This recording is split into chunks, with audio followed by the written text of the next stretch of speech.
همداران عزیز، من باز یک سری دیگه به شما نشون میدم که فریدون در دهه چورباغی نوحه ورزوب پرورش کرده است. این نمونوی نمونوی می؟ این چی سیب است؟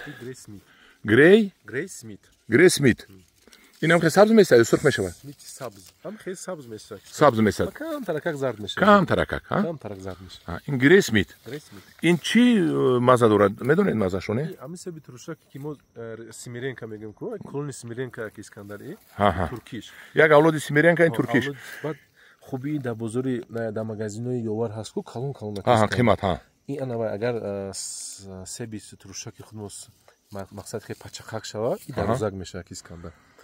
این بزرگزاریش بینات بالا دای نبینیده خوش 3 دونه 4 دونه بستگی جگه میزنه ده چند ساله اینی حالتون اینم 2 ساله که اسکندر خدا خود بسیار ممنون این تک پیوند امنو همش امنو هست همش امنو نام درون عزیز من گری سمیت گری سمیت مرحمت آشنا شوید و خوبت کنید اینم سبی بزرگزار است در پناه خدا باشید